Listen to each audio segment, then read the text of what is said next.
Today's topic is about why staff get frustrated with their bosses.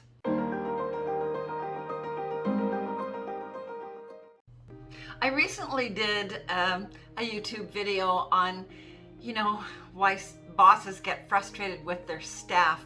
But there is another side to the picture, so I thought today that we would go over that and look at it from the other viewpoint, like what staff get frustrated about in relationship to their boss.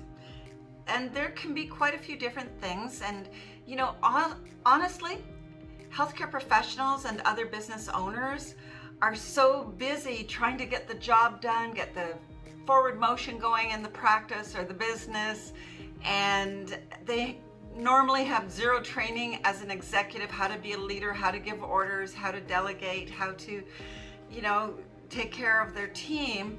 And it isn't something that we're all just born knowing how to do. I mean, in our company, that's what our whole claim to fame is we train CEOs of healthcare practices and other businesses. And it's a lot of fun giving people the tools and showing them that life can be great as a boss. But here's the things where the staff notice and have problems. They often feel that they're not heard. Let's just take up different issues, no particular order, but they feel they're not heard. Like, they tell you that they have an idea and you say, not now, I'm really busy. And they feel sort of rejected and like you'll never have time and that sort of thing. So what is the solution for that? I'm going to give you some solutions on an immediate basis for the different issues. But one of the solutions could be that you have an executive time each week where you can actually meet with the staff who want to meet with you for, like, set aside a 2-hour period, and that is your executive time. We do this with all our clients. Pretty much most of them have that. Some already have a half day that they don't work or something, and they, like, as far as producing as the healthcare provider, but they have their executive time. And that's when they make all their decisions on things about insurances and, upgrades or anything else that they're needing to do for their business. Okay, so include some staff time in there. Another one is that they should actually ideally put a proposal together on their idea so that it's in writing. You can preview it before you meet with them, or you can just read it and say, yes, perfect, or no, not at this time, but maybe in the future we can do this, bring it to my attention in 2 months, that kind of thing, so that you can make them feel heard, because they are your team.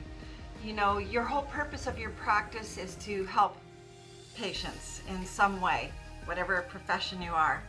And your staff are there to help you do that, because you only have 2 hands and you're one person, and there comes a point where the practice would be too busy for one person to handle.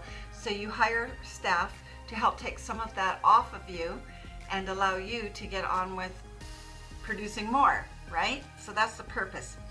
But your team is your team, and they have ideas and they have suggestions.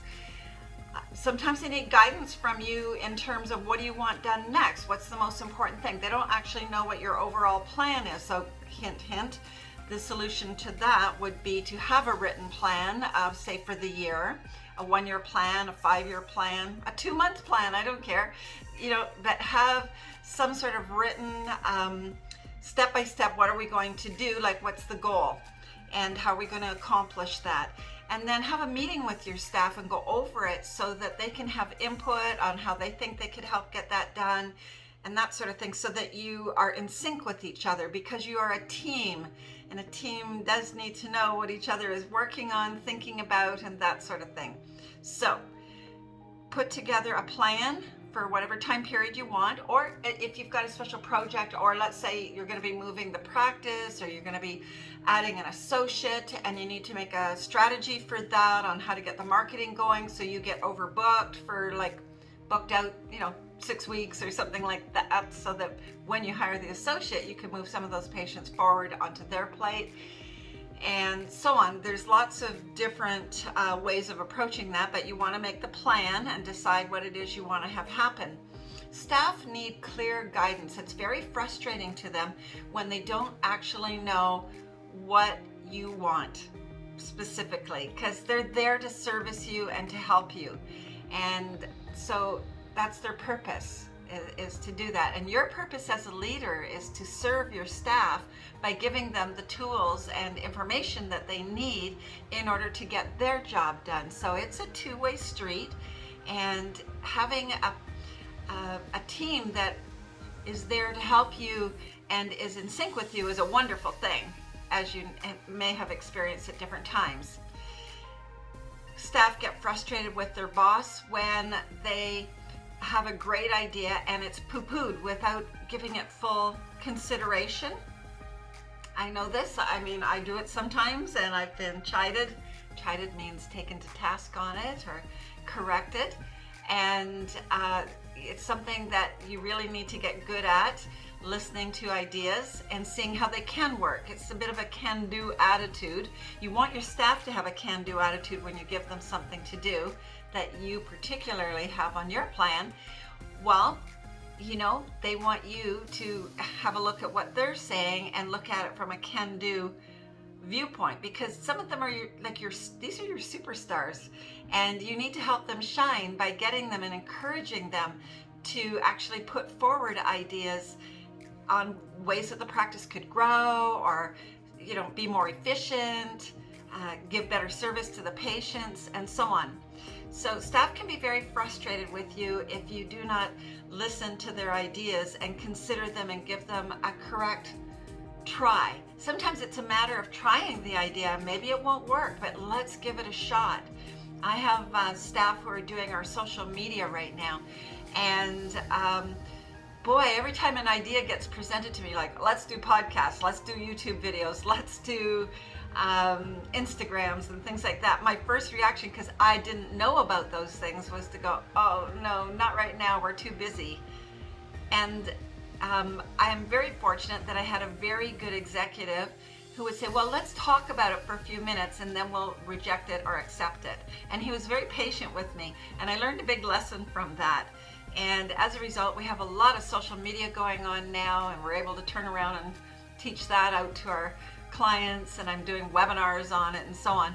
And all because I listened to my staff member who was getting frustrated with me saying, not right now, we're too busy. And actually we weren't. He just needed to have my approval on going ahead with these things. He prepared a few, showed me so that I could okay them, that they were what met our company's requirements. And then from there he was able to do them, and I just checked them once in a blue moon, and they're wonderful. And there you go.